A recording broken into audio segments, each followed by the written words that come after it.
السلام عليكم، عاملين ايه؟ تابعوني ان شاء الله. هقول لكم النهارده عن طريقه الكماج او البكاكين الطريه او البكاكين الفلاحي. انا شخصيا بحبها اكتر من البكاكين التانية، هشه وطريه كده بين العيش وبين البكاكين. بحبها قوي في الفطار وفي السحور. وهقول لكم على الاسرار اللي خلت معايا الحبه دول كده طلعوا مش قابين زي التانيين اللي في السبت. وهعرفك كل اسرار نجاحه، وان شاء الله هتعمليه في البيت وهتعتمديه لسحور رمضان ورجب وشعبان ان شاء الله عن قريب. كل سنه وانتم طيبين، المولد النبوي خلاص على وصول. تابعي معايا القناه وتابعي معايا الفيديو للاخر. ما تنسوش لو عجبتكم قناتنا تشتركوا فيها وتدعمونا بلايك وشير، تكتبوا لنا تعليق حلو زيكم، حتى لو كان ذكر لله او الصلاه على النبي عليه الصلاه والسلام. اللهم صل وسلم وبارك على سيدنا محمد. اللهم بفضل قل هو الله احد لا تكلني الى احد ولا تحوجني الى احد، وانصرني يا الله بنصرك نصر عزيز مقتدر. اللهم اكتب لنا الصلاح والفلاح والنجاح في كل امورنا. اللهم يسر لنا امورنا. بسم الله والصلاة والسلام على رسول الله. اول حاجة هنسمي الله. هجيب كده معايا نص كوباية مية، احط فيها معلقة كبيرة خميرة فورية بقى او بيرة، احط عليها معلقتين سكر، نص معلقة بيكنج باودر، ومعلقة خل. هقلبهم مع بعض كويس عليه الصلاة والسلام، وهقلبهم واسيبهم على جنب. هجيب معايا هنا ده دقيق، معاكي بقى كيلو ونص 2 حسب ما انت عايزة. دي وش اللبن، لو انت ما عندكيش ممكن قشطة ممكن زبادي، بس بتخليها تطلع معاكي طريه وطعمها حلو. دي الخميره بتاعتي كانت ما شاء الله. شوفوا مسافه بس ما قلبنا الدقيق وحطينا له رشه الملح والحاجات الجافه. هنزل بقى بالخميره وشويه من اللبن كده حبه بحبه، وهبتدي اقلب مع بعضه العجينه. ما اخدتش معايا برضو يعني زيت كتير، حطيت لها 3 معالق زيت او سمنه، يعني دولت سمنه سايحه 3 معالق يا دوبك، مفيش غيرهم. يعني بصي هقلبهم كويس بيها. هي بتبقى بالسمنه بتبقى حلوه، لكن لو انت مش متاح عندك غير الزيت عادي مفيش مشكله. هقلبهم مع بعض، بس هي ريحه السمنه مع القشطه او وش اللبن بيدوا الريحه كده اللي هو الفلاحي دي، بتخلي طعمها حتى لو ساده بتبقى حلوه. تاكليها بقى بجبنه، تاكليها بعجوه، تاكليها باي حشوه انت حباها. بعجنها كويس جدا، كل ما تعجنيها كل ما هتديكي نتيجه احلى. انا عايزاها طريه كده ويابسه شويه في ايدي. هغطيها بس كده بالكيسة وهسيبها تخمر او ترتاح شوية معايا نص ساعة مثلا ما شاء الله، لان الخميرة والبيكنج باودر والخل والقشطة مع بعض تفاعلوا. بصوا خلوا فيها هوا ما شاء الله. هبتدي بقى اكورها كده كور، وهحطها على كيس علشان خاطر ما تلزقش، لان هي العجينة طرية زي ما انا بقولك فبتلزق من اقل حاجة.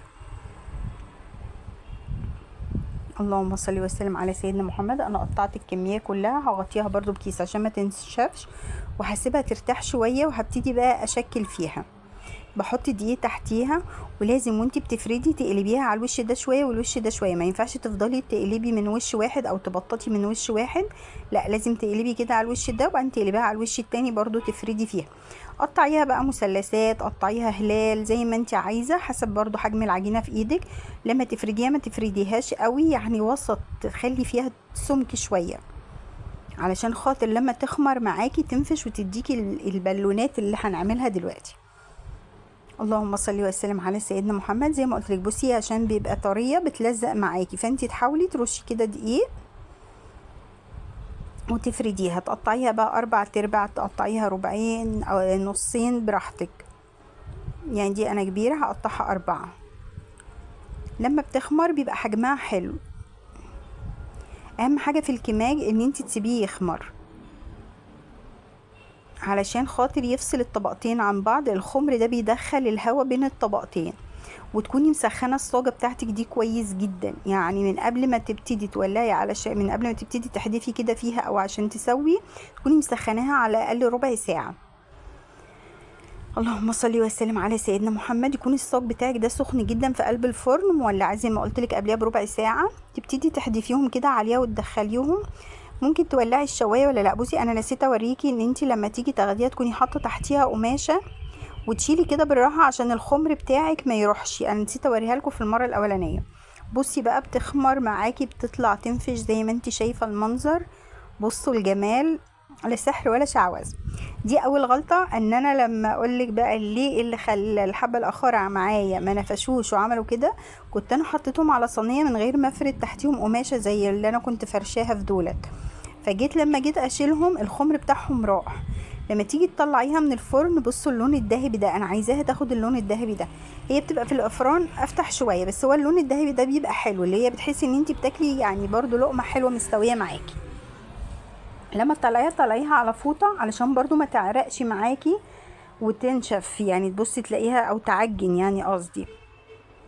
لما انتي بتحطيها سيبي مسافات بينهم تخمر، علشان خاطر انا الحبه اللي لزقوا اللي هم تحت على الطبق دولت، يعني بصي كل اللي في السبت ما شاء الله، يعني هوا بالونات كده زي ما بقولك، هتاكليها خفيفه معاكي. دي بقى ايه اللي خلاهم عملوا معايا كده، ان انا حطيتهم في صينيه ما كنتش فرشه تحتيهم قماشه، وكمان لما خمروا لزقوا في بعض. لما جيت اشيلهم بقيت اشدهم من بعض، فالخمر راح منهم. هما برضو بصي بيفتحوا برضو زي التانيين، بس لا مش خفيفه زي دي صراحة، شهادة لله. فانا يعني ما حدش بيصور خيبته، لكن انا ما بخبيش عنكم حاجة ابدا يعني انا ما اقدرش اعمل حاجة وتبوظ مني وما اقولكوش عليها، لازم السر برضه اقول لكم عشان انتوا تاخدوا بالكم. احنا كلنا بنعلم بعض، كلنا اخوات. ما تنسوش لو عجبتكم قناتنا تشتركوا فيها وتكتبوا لنا تعليق حلو، وذكر الله افضل تعليق منكم، والصلاة على الرسول عليه افضل الصلاة والسلام. بحبكم في الله. ما تنسوش الاشتراك واللايك والشير. نوعات اسرة بسيطة هتعملكم كل حاجة بتحبوها.